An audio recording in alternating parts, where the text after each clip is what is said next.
नमस्कार, प्रणाम आप सबके। आज हम यहाँ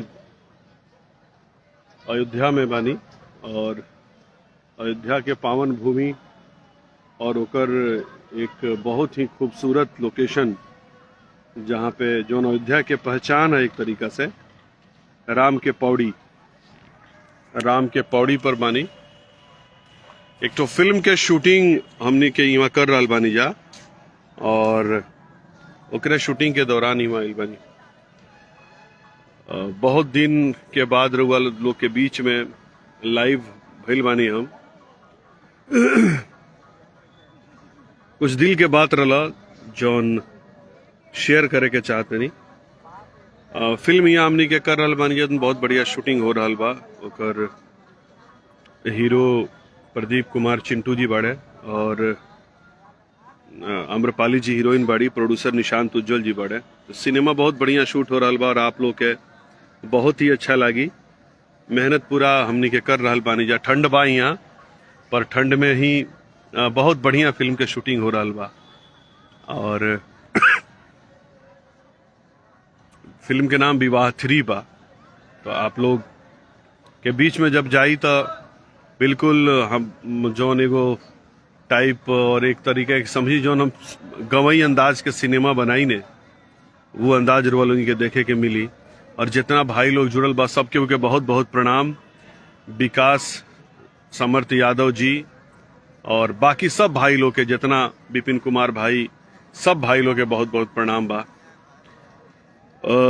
कल रात के एक्चुअली फेसबुक के थ्रू माध्यम से पता चलल केहू के हम वीडियो देखत रहनी, ओमे पता चलल कि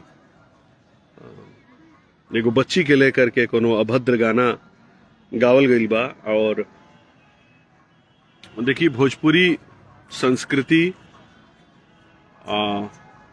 बहुत विशाल और बहुत समृद्ध बा। एकर साहित्य भी समृद्ध बा। एक से एक राइटर लोग, एक से एक गायक लोग भइल। ई जरूर बा कि आजकल अपन तरक्की, अपन नाम और अपन शोहरत रातों रात करे खातिर लोग कोनो भी हथकंडा अपनावे के तैयार बा। पर तरक्की और राउर जौन मुकाम हासिल होखे ओकर बुनियाद केहू के प्रतिष्ठा, सम्मान, इज्जत होखे, ई बिल्कुल सही नहीं है। सभ्य समाज में एकरा के कदाचित उचित ना कहल जाई। भोजपुरी में हमेशा वालों से तरफ ऐसे बतियावत आनी काहे कि हमनी के भोजपुरी के लइका ही जाए। भोजपुरी माटी में आदमी पलल बा, बढ़ल बा।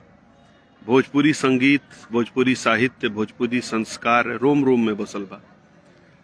गांव नगर से दूर मुंबई जैसे शहर में रहला के बावजूद भी प्रतिदिन गांव के खुशबू, गांव के लोग, गांव के रीति रिवाज, सब केहू से, सब चीज से आदमी जुड़ल बा। और हमनी के रीति रिवाज, हमनी के संस्कार, हमनी के कबो ये अलाउ ना करेला कि केहू के बहिन बेटी के ऊपर गलत टिप्पणी कइल जाओ। हमनी के यहाँ तो ऐसा होला कि दुइये गो नतवे चलेला। अगर केहू बिया तो साक्षात कोनो लड़की के आदमी कही कि अगर छोट बिया बहिन कही या बेटी कही। कोनो आदमी बा अगर छोट बच्ची रास्ता में बिया तक ले बटी तनी हट जेबू सामने से। तो हमनी के ऐसन समाज से रहला के बावजूद भी अगर ए तरह के कोनो गीत संगीत सुने के मिले जोना में कोनो बच्ची के नाम चाहे कोनो औरत के नाम ले करके और गलत टिप्पणी कल गई होखे, एकरा के उचित ना ठहरावल जाए। कल रात के जब भी सुननी हम, मतलब फेसबुक पर देखनी, तो हम गाना भी सुने के कोशिश करनी कि कौन गाना के लेकर के ये सब बात भइल बा। और गाना जब सुननी तो बड़ा दुख पहुंचल, काहे कि वो बच्ची से हम आज कम से कम 10 साल से जुड़ल बानी। वो जब वो बिल्कुल छोटा रहे तब से ओकरा से, और आज भी बच्ची बिया, छोटा ही बिया। और वैसन बच्ची से जौन बेटी तुल्य बिया, ओकरा प्रति अगर रउआ गीत गावतनी तो राउर ये कहल जाई कि मानसिक स्थिति सही नहीं है। एकरा के अभद्रता और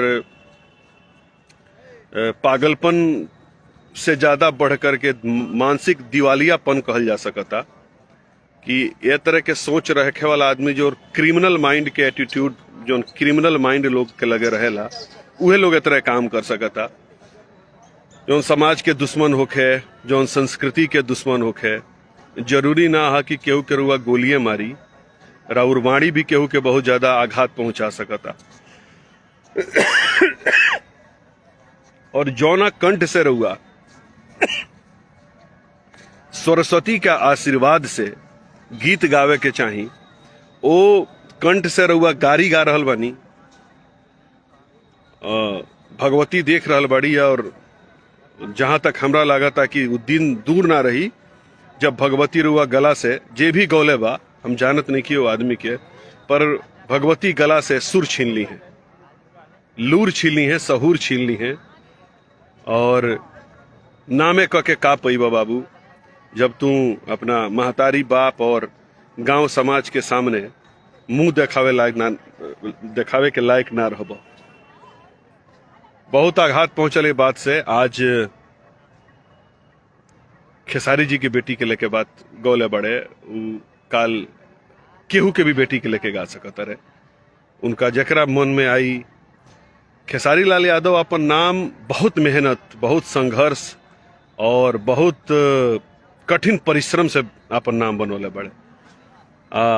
लोग अगर सोचे कि उतना बड़का नाम ओकरा के गरिया के हम बना ले तो संभव नहीं है ही बनावल। बनावे के बाद उतने मेहनत करा, उतने ज्यादा अपने आप के तपाव, उतने संघर्ष कर, 24 घंटा में से 18 घंटा, 19 घंटा, 20 घंटा मेहनत कर, तब तोहरो फल प्राप्त हुई। तो तू केहू के गरिया के, केहू के बेटी बहन के बारे में गलत टिप्पणी करके और नाम बनैब तो नाम कोनो काम के तरह ना रह जाई।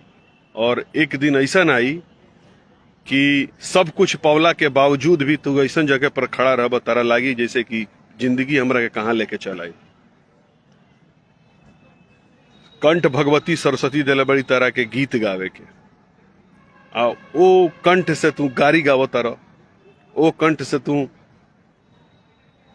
शब्द नहीं के हमरा लगे तार भर्त्सना करे के, तारा के का कहीं। अब हम शब्द सभ्य समाज के हिसाब से मुंह में तो आवता गारिये तारा प्रति बाबू, पर काहे कि वो बचिया जोना के बारे में तू गौले बड़ो, वो जब ओकरा घरे जाई जेला तो दौड़ के आके चाचा जी कह के गोड़ छुए ले और आशीर्वाद प्राप्त करे ले।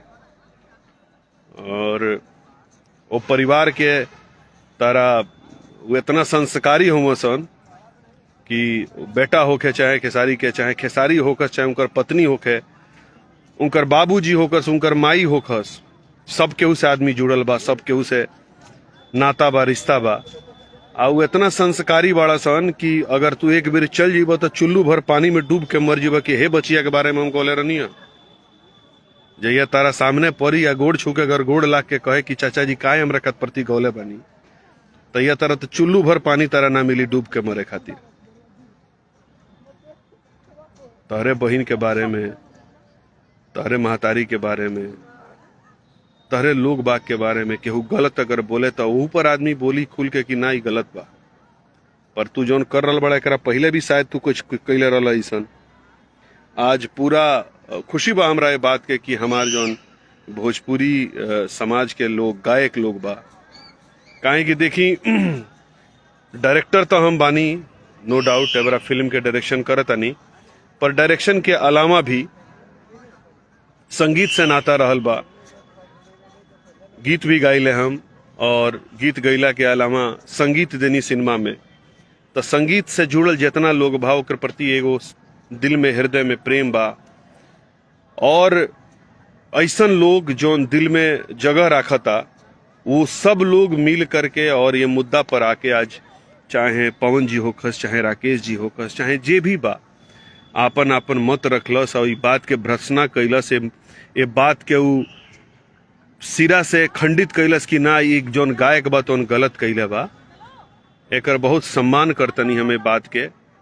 और कदाचित बाबू तुहू ये चीज के अपना हृदय में ग्रहण करी है कि अयोध्या धाम में बैठ के तारा के देखा अयोध्या धाम है, एमे बैठ के हृदय से ही उद्गार निकलता कि भगवान राम और भगवान हनुमान जी महाराज के नगरी है ही, आ ये नगरी से तारा प्रति आशीर्वाद निकलता कि भगवती तारा के ज्यादा दिन गाये लायक न रखी है।